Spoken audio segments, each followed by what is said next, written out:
to the Ringer NFL show. Sheil Kapadia here with Steven Ruiz and Diante Lee. We have made it. Week 18, no Thursday night game, no Monday night game, 16 games on Sunday. Some big questions to be answered. We're going to go over them and make predictions. And then when we come back Sunday night, guys, we can just, Ruiz, we can make fun of ourselves for how stupid we were on the earlier show. That's right. We're going to get so much stuff wrong. But no, it's 14 games on Sunday. Roger will not give up a free Saturday. Oh, you're right. I forgot. Yeah, 2 games on Saturday, 14 on Sunday, Diante. But still, no Thursday, no Monday. That gives it the Week 18 feel. Absolutely. A lot of the messages that are going around the company Slack that have been sent to me are in the vein of Week 18 is finally here. We can kind of ease up on this. This is going to get lighter. We'll be able to focus energy in some other places. So I think that not just for us on the podcast, but I think everybody's kind of looking forward to closing the chapter on the regular season and moving on to the playoffs. There you go. Let's get to the big questions. We've got 5 of them. 5 big questions that need to be answered in Week 18. Maybe one of them's going to be answered a little bit the Monday after Week 18. So we'll get into some of that stuff as well. And then, of course, we will make our picks in the second segment. The big question, though, is who will be the number 1 seed in the NFC? Minnesota Vikings go to Detroit to take on the Lions. Winner is the 1 seed, which means a bye and a home field throughout the playoffs. Loser is the 5 seed and will go to either Tampa, Los Angeles, or Atlanta. And I was thinking about, we all know this is a huge deal. And I was like, well, how do we quantify how big of a deal it is? So I was thinking, FanDuel put out these hypothetical lines. I don't know if you guys have seen these, but basically, if the Lions play the Rams in Week 1, they'll be 3-point favorites. And when you're a 3-point favorite, you have a 60% chance to win. So you have a 40% chance to lose. The winner of this game doesn't even have to worry about that 40% chance to lose because they're going to be home with the bye week. So this is a pseudo playoff game right away. Diante, let's start with you. When you look at this matchup, Lions-Vikings, they obviously played in Week 7. Lions won 31-29. What is most interesting to you? Honestly, the thing I'm most interested in is whether or not either team feels like they have to change their game plan going into this week. Because going back and watching the film, I think there was a lot that both teams should feel pretty good about. Especially, I think if you're Minnesota, there's maybe a little bit more questions about what your answers are going to be for Detroit's offense because Jared Goff looks so good in the passing game. But for the most part, I think that you can probably copy and paste a good deal of what both teams did on first and third down and feel like you have some decent answers. And I think from Detroit's perspective, a lot of that was staying committed to the under center zone running game, try to keep those blitzers from poking through or creating, havoc in the backfield. And then on Minnesota's side, they've been doing what they've done all season long, maybe more effectively than anybody in the league. And that's avoiding third downs altogether with their play action passing game by being able to pop explosives and chunk runs as well. So to me, that's really going to be the biggest thing is can Sam Darnold and Jared Goff operate at the same level that they were at when they first matched up in Week 7? Yeah, I have a similar question because Jared Goff started the game 14-14, and it was the type of game, especially on first down, that Minnesota would have wanted to see. They won the battle in the run game. They held Detroit to 29% success rate, negative 0.17 EPA per run. It was one of their worst run games of the season. But on second and long, Jared Goff made a handful of plays. It was 2nd and 11 was the first touchdown to Amon-Ra St. Brown. There was another 2nd and 11 conversion to Sam Laporta.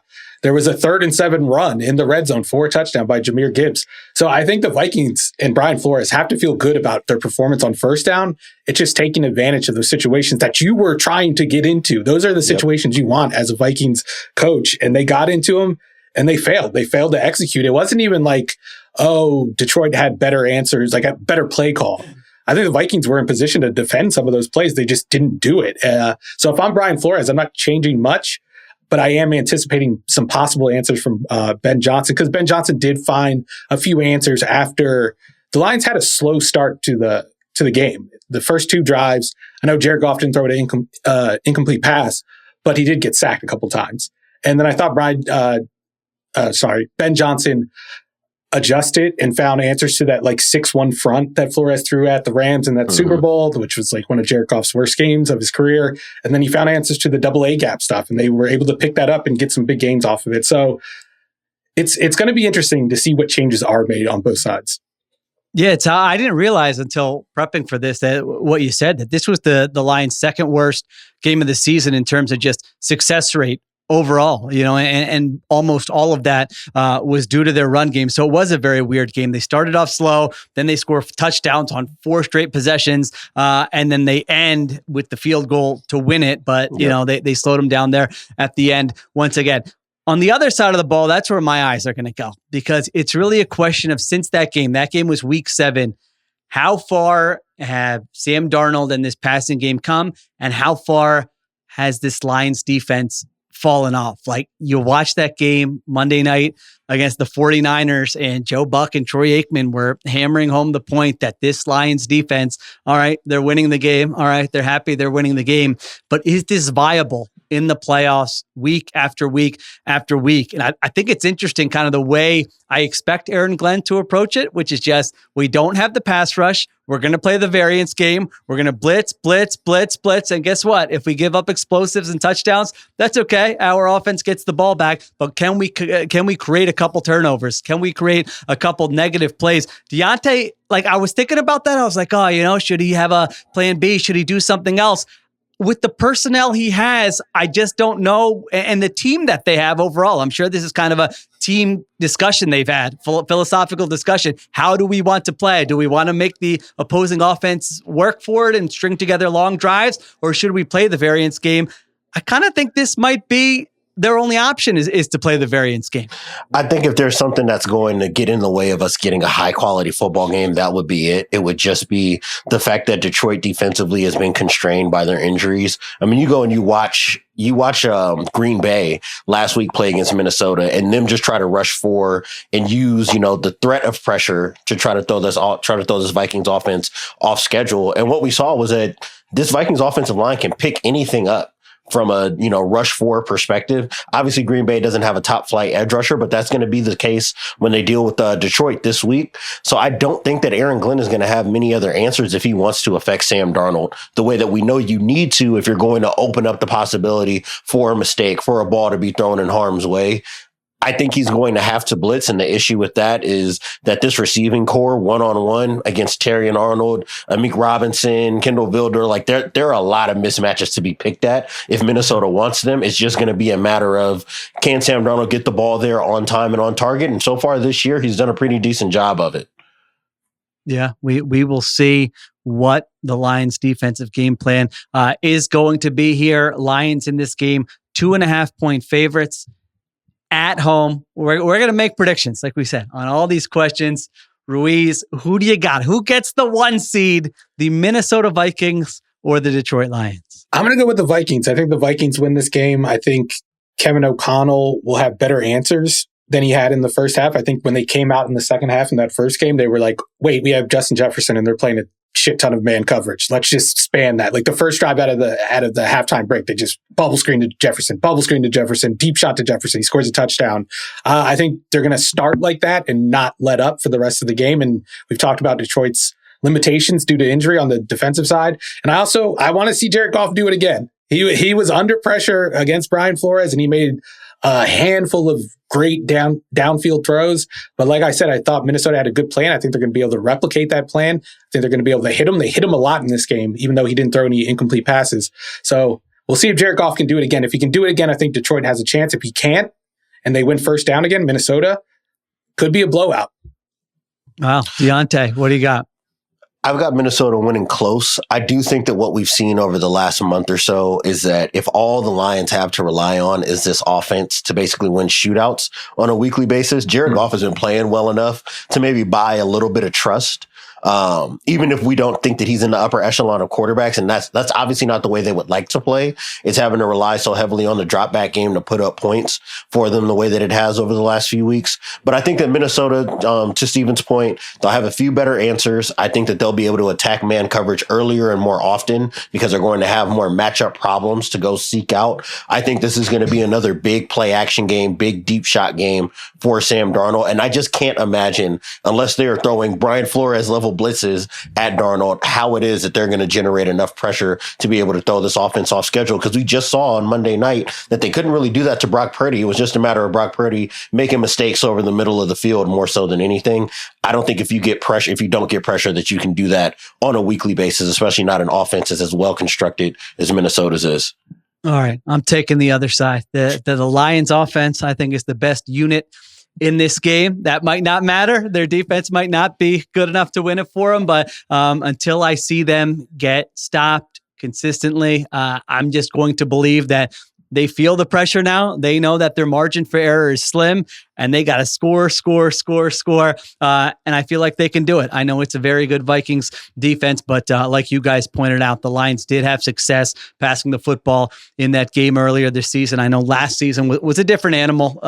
It was a Vikings defense that didn't have all their guys, but Ben Johnson has gotten the better of this matchup over the past 2 seasons. Doesn't mean it's going to happen here. I could see us coming on Sunday night being like, that was a Flores masterpiece. And oh man, the Lions now have to win 3 games potentially on the road to get to the Super Bowl when they were maybe the favorite for much of the season. So there's so many storylines that we've talked about week after week after week that will finally get settled here on Sunday night. So that should be a fun one. All right, I've got Lions. These guys have Vikings there. Sure, before we move on, I do have a question. If the Lions do lose this game and they drop to the 5 seed, would you still be comfortable picking them to make the Super Bowl or the NFC Championship game? Let me say. I'll say the NFC Championship game. All right, so their path. I think I don't know that I definitely will, but would I be comfortable? I will say yes. I would. I do think they would still have a shot. So they would be going to Tampa or Los Angeles, because the Rams, we'll get to it, but the Rams are not going to play their starters in that game. I think I would feel very comfortable picking them in that game. And then, the next round, they'll be the 5 seed, and they're probably going to either Philadelphia or Minnesota, right? Yeah. I think they can. Yeah. I mean, I think they got a shot. I don't think for either of these teams it's going to scare me off. Now we'll see what it looks like on Sunday and how they come out of this game. Maybe I'll change my mind, but I feel this Lions offense, I don't know. I feel like they're going to be able to score on pretty much anyone. Now, if they have to face Fangio outside or Flores gives them the business Sunday night, then I might change my opinion. But where we are here, recording this late in the week, I will say yes to that question. So there you go. All right. Next question. I don't think we're going to have as much debate on this one. Who is winning the NFC South? Maybe, listen, there are surprises week 18. You never know. That Carson Wentz game from 2021 is the big one. But the Bucs play the Saints here, and they are 13.5-point favorites. They win the NFC South with a win against the Saints or a Falcons loss. The Falcons are 7.5-point favorites taking on the Carolina Panthers. Atlanta needs to win that game and needs Tampa to lose that game. Ruiz, are you going to be so bold to tell us that Michael Penix Jr. is going to be hosting a playoff game, or do you think this is Bucs all the way? I think it's Bucs all the way. And I don't know what's going to happen in that Panthers-Falcons game. I think that line is a little fat for me. I don't know how you could trust the Falcons team to cover that. I think the Panthers have been a little more competitive over the last month or two, but it's a 14-point line in Bucs-Saints, or 2-touchdown line in Bucs-Saints. So I think the Bucs are going to run away with it. Maybe there's been talk about Carr and Kamara coming back. They may be practicing, but they haven't practiced this week. Antoine Winfield Jr. is back at practice after missing last week. The Bucs are missing Jamel Dean after he left last week's game against Carolina, and there were some problems in the secondary with Winfield out too. But I don't know. I can't see it happening. I think the Bucs are just rolling on offense. I think they're going to run all over this team. I think they're going to screen this team to death. And I think Mike Evans is going to have another big game like he does seemingly every week. So I just don't see it. It's so funny if you could tell your August self what you were going to be saying in January. Like, as you were speaking, I'm like, I just trust Liam Cohen. Like, Liam Cohen's going to cook these guys. If you would have told August Sheil Kapadia he's going to be saying that week 18 going into the playoffs, I would have been like, what did Liam Cohen do? You've been ripping this guy all preseason or questioning him, and now you think he's going to cook him. But this Bucs offense, again, one of the best schemed offenses in the NFL. I don't know how you argue against that when you look at the numbers they've put up on a weekly basis here. So, yeah, I don't have much other analysis other than maybe something wild will happen, Diante, but I expect the Bucs to win this game to host a playoff game. And I don't know, they're a little bit frisky. Even what I just said about Minnesota or Detroit going there, I don't think it's going to be easy to get the Bucs out of the playoffs. I agree. And I'll say this, when I got hired on to work here, I didn't think that within 6 months I'd be taken up for Sam Darnold and Baker Mayfield as quarterbacks that you have to take seriously in the NFL. But I just think that the way that this offense has been built around them, what they've done to find easy answers with quick passes and in the run game and this offensive line, I mean, we talked about it coming out of last week that spiritually the right pick would be the Bucs. I don't see how they don't roll over the Saints in this situation and just make this an easy one and go ahead and clinch on their own. And I think Steven made a point in the other one. I just don't trust this Falcons team in really any game almost. Sight unseen, unless they were playing like the Titans, I don't know if I would trust them to beat any team, especially not by the spread that that the line is set at right now. I don't trust them to cover 7.5 points in the least, especially not against a Carolina team that can move the ball on offense. Yeah, that would be a big, big surprise. Surprises do happen, but we are not predicting it. We've all got the Bucs winning the NFC South. All right, let's take a break. We come back. 3 more questions to get to, including which coaches are going to be fired, which jobs are going to be open after Week 18. We'll make our predictions there as well. All right, we're back on the Ringer NFL show. We move to the AFC. The 7th seed is up for grabs. The Denver Broncos are 10.5-point favorites against the fighting Carson Wentzes. The Broncos just got to win to get in here. Or even if they lose, the Dolphins would need to lose. If the Dolphins and Bengals lose, then they can still back their way in here.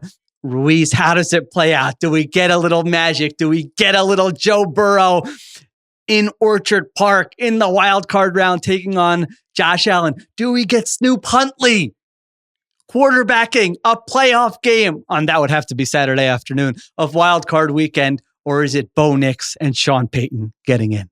I think it's just going to end up being Bo Nix and Sean Payton. I don't know. that 10-point line, like, I agree with it. Like, it's Carson Wentz, but it is a chance for Carson Wentz to get a little redemption because he was on the other side of this thing. As you mentioned earlier, he was on the Colts. He just needed to beat the terrible Jaguars. Good point. What was left of the Urban Meyer Jaguars, and they got blown out. So I don't know, though. I don't think that's going to happen. And the Chiefs have done this before. I don't remember the year. I think it was like 2013, 2014, and the Chargers just needed to beat their backups, and Chase Daniels led the upset, and the Chargers didn't make the playoffs. So there is precedent for it. But I have enough belief in not only Sean Payton, but Vance Joseph and his defense going up against this particular quarterback. I think it's just a recipe for disaster. Carson Wentz under pressure, under relentless pressure. We've seen how that ends. I think the Chiefs probably turn the ball over once or twice, even if they're moving the ball, and that's enough for the Broncos. All right. Ruiz has Bo Nix and Sean Payton getting in. Diante, do you have a surprise for us, or is it going to be the Broncos? I'm picking the Broncos to make it. I think that for all the reasons that Steven laid out, I expect this to be a Broncos win. I think that it took the Chiefs all season and getting some guys back for them to have an answer for man coverage. And those guys are probably not going to be on the field on Sunday. So I don't expect the Broncos to have many troubles with stopping this Chiefs offense. And then on the other side, the Steelers kind of do have a reason to play hard to beat the Bengals. You know, they've been sliding as of late. They're getting some guys back healthy. That's definitely had an influence on this kind of cold streak that they've been on. And with the Dolphins and Jets, I really just don't care about how that one plays out. We don't need that Broncos. Dolphins team. Nobody needs to see the Dolphins in the playoffs. I think that the Bengals have been very respectable down the stretch, and I am rooting for them. But I think that the logical pick here is that the Broncos just handle business and go ahead and wrap up this 7th seed. Who's the best quarterback the Bengals have beaten this season? It's been a bunch of backups. It's been which makes exclusively backups. Yeah. Bo Nix might be the best one they've played all year long. Yeah. Which makes their defense should have better numbers given that lineup of opposing offenses. I'm with you, Diante. I will be rooting for the Bengals to get in. For content, I thought about switching at the last second there, give some impassioned speech about my Cincinnati Bengals, but I'm just going to go with what I had as we came into the pod. I think the Chiefs are going to give them a game. I do think this is one where we're going to be kind of glued to our TVs in the fourth quarter. Like, oh my gosh, are the Broncos going to blow it here? But I think ultimately they will win that football game and they will get into the playoffs. So Broncos, we all have as the 7th seed. Is that a preview of the pick section? Are you betting on Carson Wentz? Maybe. Listen, I don't know. We said I think the lines are weird right now because like you're not totally sure who's playing, who's not. So the prop market, it's a limited pool. I might have to just be picking on the fly. 40 points. There's right, a lot of totals under 40 points this week. And then you have Lions Vikings, which is 56.5 or something. Yeah, that makes up for the rest of them. All right, this one's interesting, guys. Question number 4. This isn't about the playoffs. This is about who gets the number 1 pick. We have some intrigue here. Tankathon. Great job at just, you're just saying, I don't know when they launched, but it's just like Tankathon is the go-to place to find out which teams suck and where they're going to pick. Yeah. They did crash on Sunday night. Oh. The lights were too bright for Tankathon. Okay. Well, let's get those servers. A lot of Giants fans coming to the site angry, I think. That's true. Yeah, that's probably it. So right now, if the season ended, the New England Patriots would have the number 1 overall pick. Now, the Patriots say they're playing Drake May, and they're going to try to win against Mitchell Trubisky and the Buffalo Bills, who have nothing to play for. So you got 4 teams at 3-13. I mentioned the Patriots. Then you've got the Titans. The Titans host the Texans. They are 1.5-point favorites. You've got the Cleveland Browns, who is pretty much as close to tanking as you're going to get. They are 19.5-point underdogs. The biggest line of the season. One of the biggest lines I can remember, 19.5-point underdogs. I think they're going to do a little QB shuffle with Bailey Zappi and Dorian Thompson-Robinson. So they are also a 3-13 team here. And then the last one you've got is what Diante mentioned, the New York Giants, who go to Philadelphia and take on Tanner McKee. And the Giants against Tanner McKee are 3-point dogs on the road in Philadelphia. Diante, when all is said and done Sunday night, who ends up with the number 1 pick? Oh man, this is a tough one, honestly. This one is a tough one to land on. I feel as though watching Cleveland the last few weeks with DTR, that one kind of feels like the clearest pathway to landing at 3-14 and being at the absolute bottom. But I've watched a lot of Tennessee as well. So I'm kind of in between the two of them, ended up as a number 1 overall pick. I think if you're the Giants, you've really got to be kicking yourselves because there was a golden opportunity for you to wrap this up. So I'm in a similar spot. I think the Patriots win that game maybe against the Bills, and just their fan base, they've just been irate all season long. They've got a quarterback. They're happy about the quarterback, but obviously everything else with the way that Patriots season has gone, they have been up in arms about it. And I just think this would be the icing on the cake if they win this game and cost themselves the number 1 overall pick. So I think the Patriots win. The Titans, I don't know if they win. We've ripped them, rightfully so, on this podcast. There is a chance though that the Browns jump the Titans, even if they both lose because of the strength of schedule. So I like the Cleveland Browns. I think the Cleveland Browns end up with the top pick in the draft. And it's like, all right, Andrew Berry, this Deshaun Watson thing has been a complete disaster, but now you've got the number 1 overall pick. What are you going to do with this asset? What are your moves to chart a course forward for our franchise? So I've got the Browns, Ruiz, with the first pick in the draft. What do you got? I think I have the Browns too. It's between the Browns and Titans because I agree. I think the Patriots are winning that game against Mitch Trubisky. And I think the Giants end up beating the Eagles. So the Eagles are resting starters too. I don't think Brian Daboll is really concerned about tanking, as we saw last week. That team was not tanking. They could have lost last week. And the Ravens are the one team, the one opponent in this group of 4 that have something to play for. And they're also favored by 3 touchdowns in this game for a good reason. The quarterback cocktail of DTR and Bailey Zappi, DTR is the worst quarterback I've watched all year. I've watched all these quarterbacks, ranking them worst accuracy by far. I don't think Bailey Zappi is much better than him. So I could see the Ravens really running it up on them.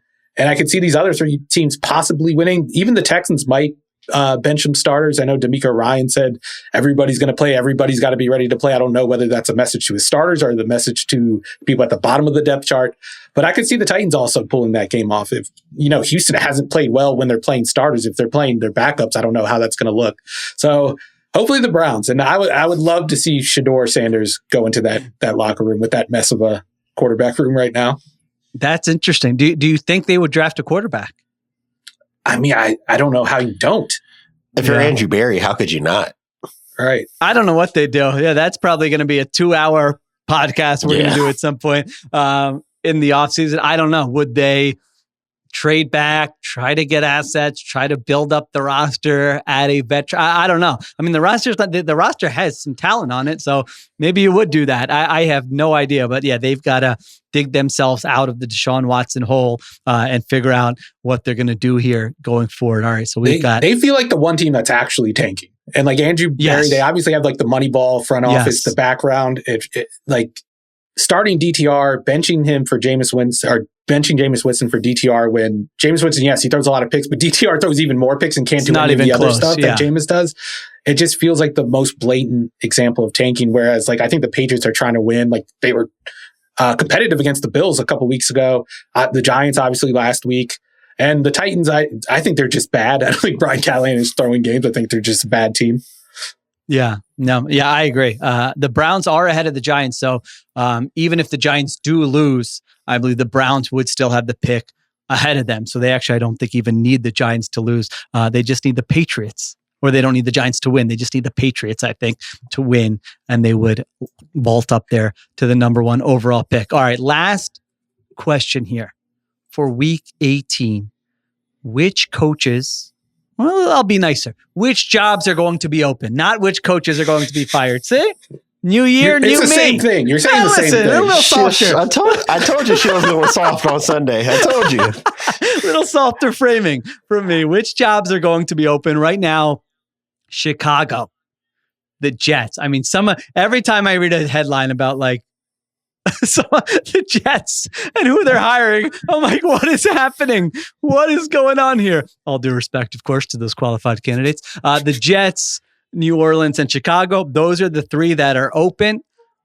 I've got Vegas and Jacksonville as like 99% open. Do either of you disagree with me? Okay. Yeah, those are my locks as well. Okay. So we think there are 5 locks. Now, here are the other ones that I'm curious about. You guys tell me if I missed any or how you feel about these. The Giants are 1. We don't know. There's been a lot of reporting. Hey, Brian Daboll and Joe Schoen aren't a package deal. It's like, all right, well, that might be good for one of you. I don't know. I don't know which one it's going to be good for. I feel like it's Daboll, right? I think so. He wasn't the one on Hard Knocks talking crap about Saquon Barkley and all that. I agree. Sure. I think if it was 1, I would say Daboll stays and Schoen goes. But there's a case for just moving on from both of them and starting anew. So Giants are 1. The Patriots we just mentioned are another one. Would they go one and done with Gerard Mayo? Has it been that bad internally, or has it been overblown externally and they feel like this guy is on the right track? So I've got the Patriots in that conversation. The Titans are another one. Like, I hear so much about the Patriots moving on from Gerard Mayo, and I'm like, wait a minute. If that's possible, then Brian Callahan should definitely be possible. Like, anything you could say about Gerard Mayo and the Patriots applies to Brian Callahan and the Titans to a worse degree. And more, I would say. Way more. I just feel like it's the market, like if that was a different market that was more in the spotlight. I mean, I mentioned the Titans on this pod like last week, and I'm like, I don't think I've talked about the Titans in 17 weeks. So they've been under the radar, but they've been bad. So that's another one on my radar. The Cowboys, I made the prediction in mid-November that McCarthy's coming back, but obviously that's not 100%. And then the last one I've got on my list here, the Indianapolis Colts. Shane Steichen, the stories you read, The Athletic had a good story about the Colts today. Just the vibes could not be any worse with that Colts team. Now, is that going to be Chris Ballard? Is it going to be Shane Steichen? Is it going to be both? Is it going to be neither? I don't know. It feels like something is going to happen in Indianapolis. So those were some of the maybes I had. Ruiz, out of those, which ones are you predicting to be open? And did I miss any that you have on your list? I think the only one that I have on my list that you didn't mention is a guy that the team said that they're not firing him, but we've seen that before in the past, and that's Kevin Stefanski. I I wouldn't pin it on him. I think this whole Deshaun Watson mess, I think a lot of people might end up losing their jobs because of it. But no, I'm right there with you on a lot of these guys. My locks are Doug Peterson and Antonio Pierce. My probables are Brian Daboll. I think Shane Steichen is there. Mike McCarthy, I mean, he could be the belle of the ball. He could get pried away or poached from the Cowboys somehow. I don't know why. I think I floated the idea of Caleb Williams and Mike McCarthy. It has legs. I'm just saying that it has legs. But no, I'm with you with the Brian Callahan take. Like, I don't understand the Gerard Mayo thing. Like, I get this is a fan base that has had the same coach for 20 plus years, and they were bound to act irrational no matter how the season went regarding their coach. Just like we saw them in regards to Mac Jones after Tom Brady left. They were going to be irrational about him. I like the hire at offensive coordinator. I think Alex Van Pelt is a decent hire. I like his background as a play caller or as an offensive builder. He's got a lot of different influences, like Kevin Stefanski's on there, some guys from like the North Turner tree, all those guys. Like, I feel like he has a good offense, and I feel like he has set up Drake May for some level of success during his rookie year, despite the personnel deficiencies. So I don't know. I think moving on from him after 1 year and disrupting Drake May's development, especially with Alex Van Pelt, I think would be a mistake. So I hope New England doesn't move on from him. Brian Callahan, on the other hand, good riddance, in my opinion. I think I think he did as bad of a job as you could possibly have expected with Will Levis, who I thought the team wanted to build around. They brought in a play action guy, a guy who has background in the McVay style scheme, and it just didn't work at all. And I think there were, I don't know what to call them, but ugly incidents on the sideline where he was showing up Will Levis at times. So I don't know. The temperament, that's my question with him, is does he have the temperament to be a head coach? And I don't think he's proven it yet. So he would be the one guy that I would think could be one and done. And if it happens, I wouldn't be surprised and I wouldn't be too upset about it. But if Gerard Mayo goes, I think it's too soon. Okay, so Daboll, you think is gone. Daboll's a probable. McCarthy a probable. And McCarthy. And you said Steichen a probable as well. Okay, so you're thinking around 8. All right. Diante, what do you got? So I've got the same locks as the two of you. I think my probables are the same as Stevens. I definitely think that from the Giants' perspective, I can understand the framing of keeping one and not the other, especially if the idea was letting go of Joe Shane. But to me, it's like, why miss out on an opportunity to get a clean slate after you've let go of the quarterback? You would be letting go, or I guess the hinting is that you'd be letting go of the GM. I don't know if there's much reason to keep the head coach if we're evaluating the on-field product, because I don't think that we've seen anything over the last 2 seasons that would suggest that he can maximize a team that's in a rebuild phase. The Cowboys, for me, I just think it would just be the smart idea to me to just hit the refresh button because the offense is stagnating. And then the same thing that Stephen and Sheil said about the Colts. Like, it was such a mess. I've been talking about it in my power rankings, that this was supposed to be the team that was playing with house money this year, because all that really mattered was finding out what Anthony Richardson can or can't do. And somehow they found the worst possible outcome, which is that they had to bench him midseason, and basically like allow a media frenzy to go out about how immature he might be and how his work ethic might be an issue for people in the locker room. And you've got former players maybe influencing the thought process of ownership, just for him to come back from that and not really be an improved player. And now it's not a topic of conversation, the fact that he's not an improved player. So I don't know what Shane Steichen's role in this is under those circumstances. And then I would say that the Titans would probably be the one, if you were going to make a one and done move, that make the most sense for me as well. Again, if we are evaluating whether or not a head coach coming from what's supposed to be a coaching tree that got the most out of Joe Burrow and not being able to maximize him at all, the offensive line not taking any steps forward in spite of having Bill Callahan, who's supposed to be the offensive line guy outside of Philadelphia, and Jeff Stoutland, and to not have much development happen on that side of the ball either. And then I think that they wasted what was a competent defense for the first half or so of the year because of all the issues they were having on offense. And that doesn't even touch on all the things in terms of temperament and disposition that Steven was hinting at. So yeah, I think that those would probably be my picks. I think for the Browns, you can probably make the biggest argument for Stefanski getting another year. I think the issue with him, though, is that you've already made changes at both coordinator spots. I don't know how many answers or staff answers he's going to have schematically. And now you'd basically have to nail this next offseason for this team not to look exactly the way it has over the last 2 years. And I don't know if that's a possibility in one offseason either. I love the point you made about the Colts. Like, there's just report after report, and it's like, this is what the money's for the head coach. Like he's a young prospect. I'm not saying he doesn't. Yes, of course he needs to be accountable. I know DeForest Buckner was going on the record saying, yeah, I've talked to him. Others have talked to him. He's got to have, whether it's habits or accountability or stuff like that. It's like, you're the head coach. You're bringing a young first round pick who's inexperienced.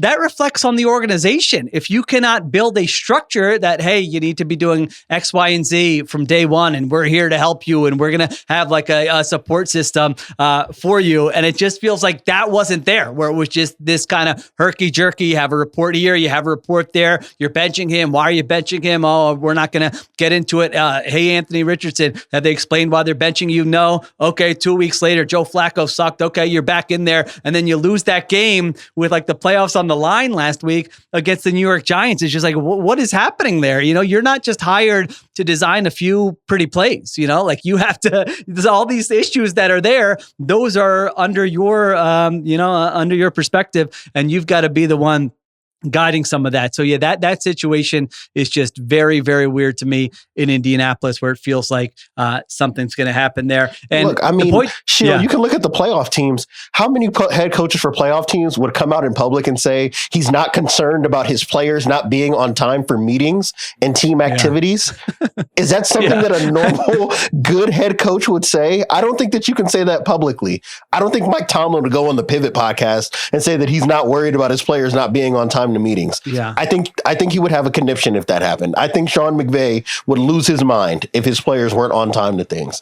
That to me, that just speaks to what you were saying, which is that from a top-down approach, this just seems like a disorganized franchise, and the buck has to stop at the top for them. So I don't know what that means for Ballard, but I do know that at least for Steichen and what he's doing on managing a day-to-day basis for his players, we have seen that he is clearly getting less with more. And this was already a team that had issues with its roster. I feel like it needs to just be a clean slate style thing. And I think in all of these cases where you have question marks about the GM and the head coach, I think you should just start over and try to find a new way of doing it. Like even going back to Brian Daboll, his whole reputation as a coach is based on the fact that he was the offensive coordinator when Josh Allen was there.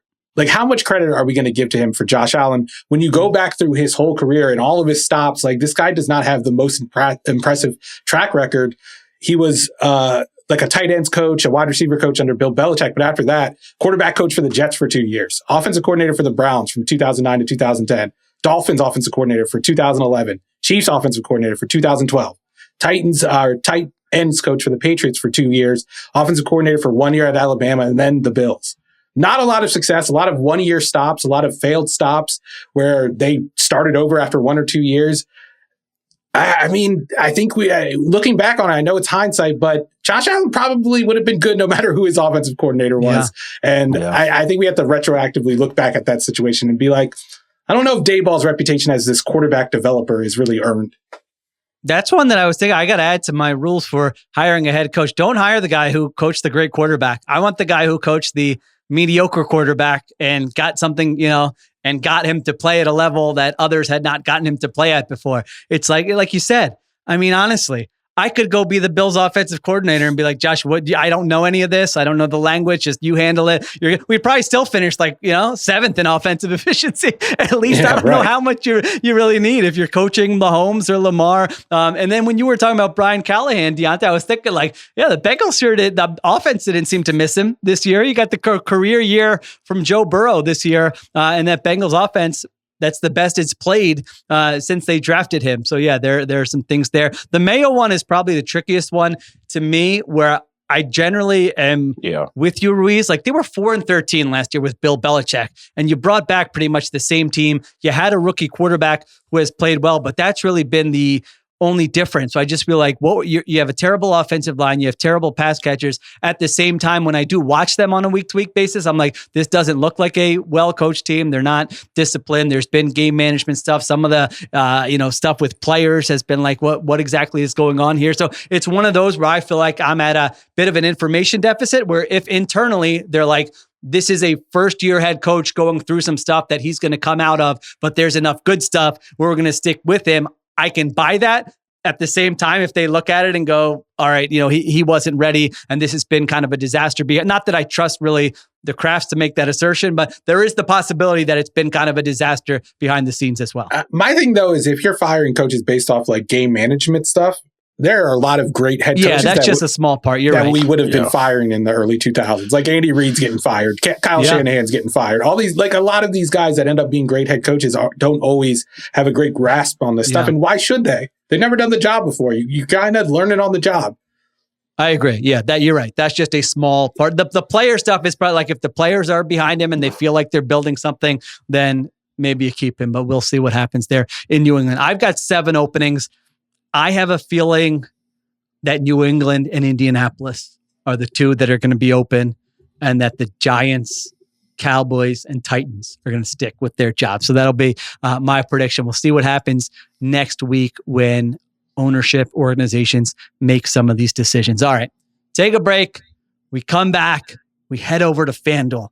We say which props, which over-unders, some of these garbanzo beans games. Where are we going to be making our picks this week? Find out when we come back. All right, we are back on the Ringer NFL show. Let me refresh FanDuel to see if that Browns-Ravens line has gone to like 24 now. No, it's still 19.5 points. All right, we each make the 3 picks every week. Got to be minus 120 or better. Last week, Ruiz and I went 2-1. Diante 1-2. It's still pretty tight for the season. Ruiz is in first place, 32-19. I'm in second, 28-23. Diante not far behind, 26-25. So 6 total games separate us. We got week 18, we got wild card round, we got divisional round, we got championship round, and we got Super Bowl. So there's room to make up ground here. As a group, all over 500, 56%. Listen, that's a good season. 3 picks every week here. All right. Diante, you get to lead us off. Where are you going with your first selection? I felt like I only found one game with actual player props, so I kind of had to take what I could get here. I'm going with George Pickens going over 67.5 receiving yards in the game against the Bengals. I think that we're going to get an overcorrection from Lou Anarumo bailing out so often in coverage to try to keep a roof over everything and giving up all those yards underneath to Jalen Warren and Najee Harris. I think you're going to see a lot more single high, a lot more tight coverage, between the numbers, and that means more one-on-ones on the perimeter for Russell Wilson to kind of uncork a couple moon balls. I still think the offense will be broken for the Steelers no matter what, because that's just the trend that they've been on over the last 2 months. But I do think that they'll be able to connect deep and put up some points against a really woeful Bengals defense. And we didn't talk about assistants that might be needed to get let go of. I like Lou Anarumo, but if we were just judging what it's been over the last 2 seasons, it's tough. It's tough to make an argument that a defensive coordinator might stand up and leave the pod. How dare you go after Big Lou, especially as a fellow defensive coordinator when he's dealing with that crap of a secondary that they when I had a bad defense, I told my head coach to fire me too. So, well, guess what? You were right about one prediction, Sheil. I have the same exact pick. I think this is the first time all season we've had an identical pick. I had over 67.5 receiving yards for George Pickens. So are you sticking with it, or are you going to change on the fly? Yeah, I'm sticking with it. He's my closest competition in the race. Is this allowed, Diante? I don't know. We haven't had this all year because theoretically you could just pick the same thing Diante picks. No, but then I might do a little bit of anchoring. Right, so I guess you can't do that. I wouldn't do that. That's our producer is in our chat sending multiple vetoes. So he vetoed. Okay, all right. Listen, let's see what he says here. All right, read him out. I got Dan just saying veto. Dan Comer, veto. Okay, I don't know. All right, I guess we never had the rule that you can't do that. So I don't know, Diante, what do you think? I think we might have to let him because we've never had this situation before. I think Steven's got to pick another one. We're not anchoring. Otherwise, I'm just going to start anchoring myself to Steven. All right, you got to come back to me later then. All right, I'll go. I agree with that. Now I can't definitively rule, okay, because again, it hasn't been in the bylaws of the Ringer NFL show when this contest started. I do think, Ruiz does do an honorable quarterback every week. So he does like being honorable. I think if you're being honorable, then you take some time. We'll give you some time. You go on FanDuel while I make my first pick here. He's going to be fired up if he loses, Diante. All right, I'm going to make my first one. Sunday night, Justin Jefferson over 91.5 receiving yards. It's a big number, But we just talked about that Lions defense. I just feel like they're going to find ways to get Justin Jefferson the football. Again, the over-under for total points in that game, 56.5. I think it's going to be a shootout. I think he'll get opportunities. Maybe this is a square bet. I don't know, but I'm going Justin. It's fun when you have Justin Jefferson against a not great defense. I mean, that's a fun place to be. Maybe he doesn't get over 91.5, but I feel like I'll be feeling pretty good about it Sunday night. So Justin Jefferson over 91.5 receiving yards is my first pick.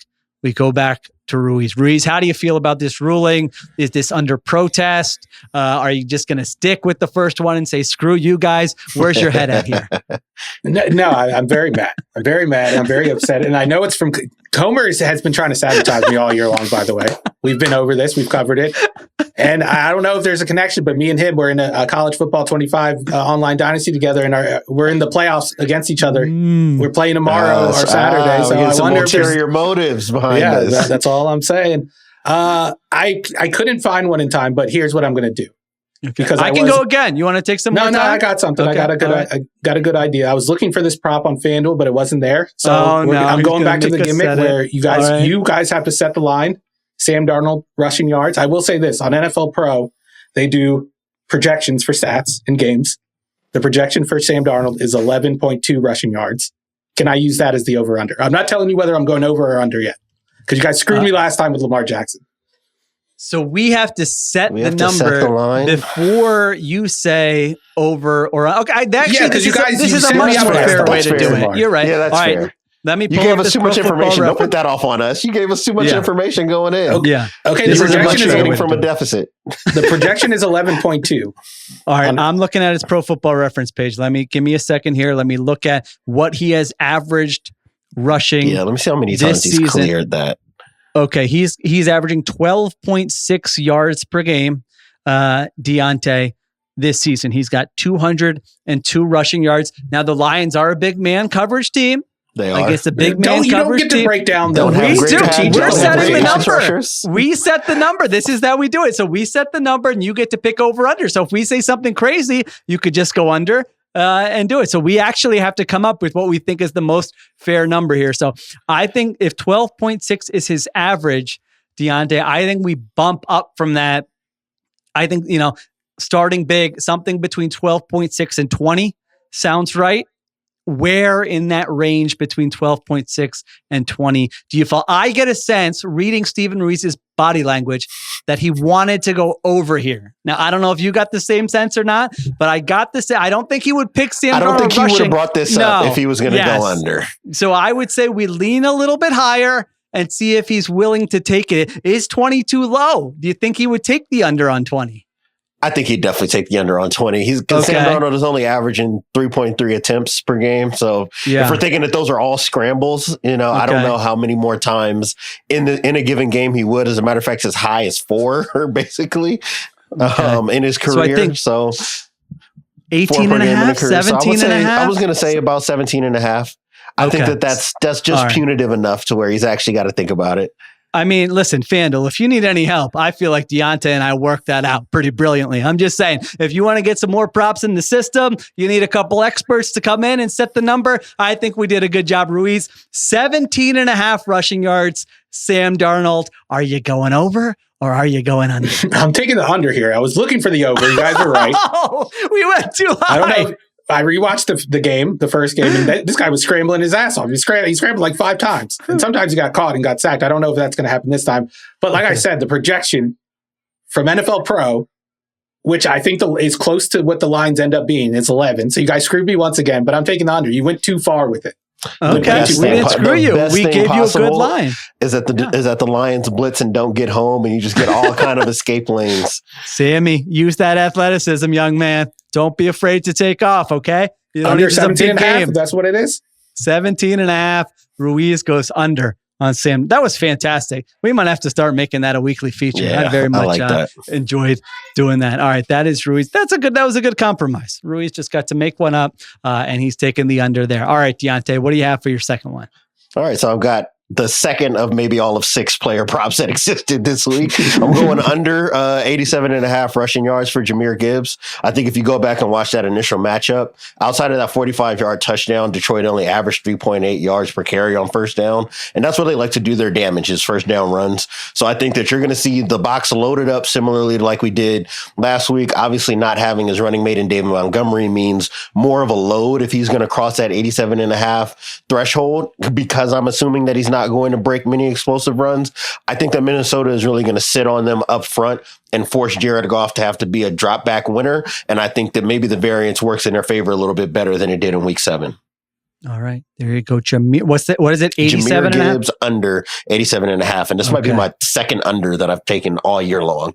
There you go. Mostly a positive guy. I'm rubbing off on him. He's taking the unders. Right. Now, I'm going to take an over, and I'm going to go to the first game you mentioned. I wanted to get the Jefferson one because I thought someone else might take it. So I'm actually now going back to the first. See, now the strategy is involved. We're getting to crunch time. It should be a snake draft then.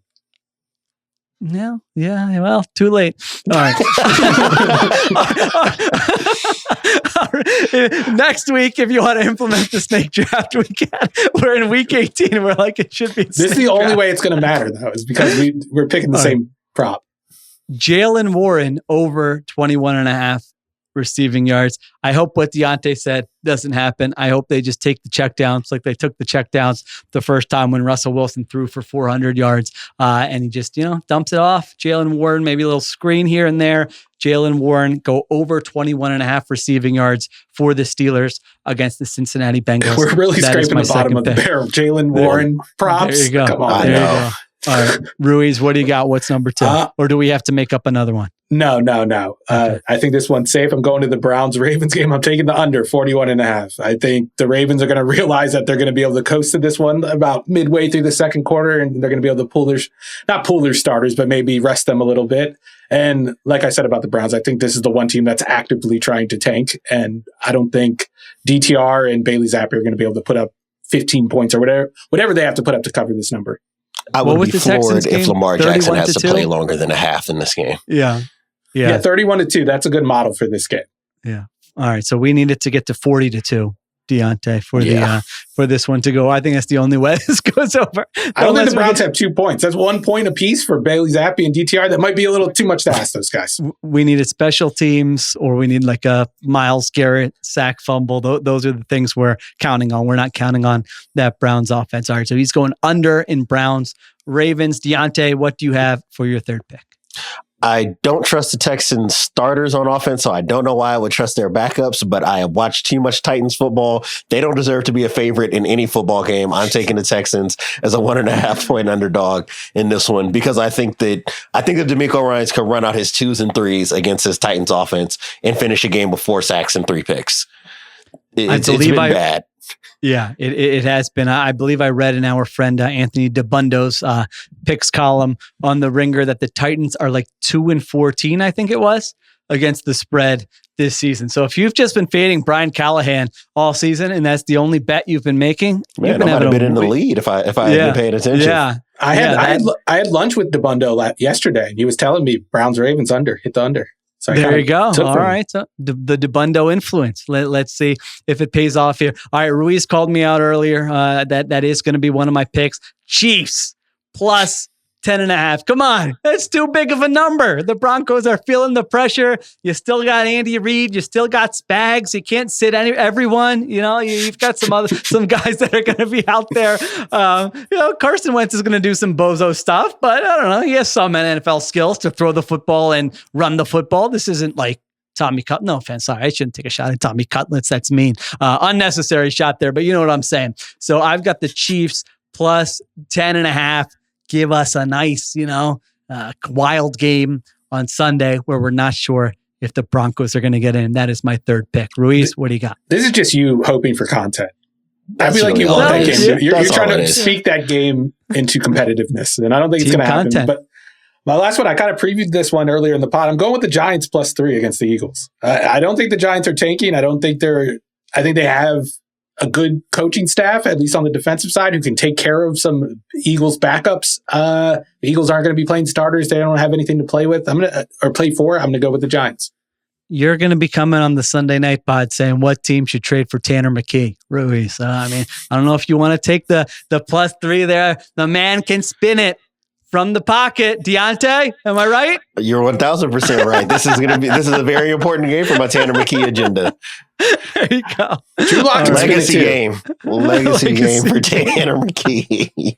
All right, Giants +3. All right, let's recap our picks here. I'll start. I've got Justin Jefferson over 91.5 receiving yards, Jalen Warren over 21.5 receiving yards, and Chiefs +10.5.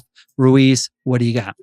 I have Sam Darnold under 17.5 rushing yards. I have the under in Browns Ravens. It's under 41.5, and I have Giants +3 against the Eagles. All right, Diante.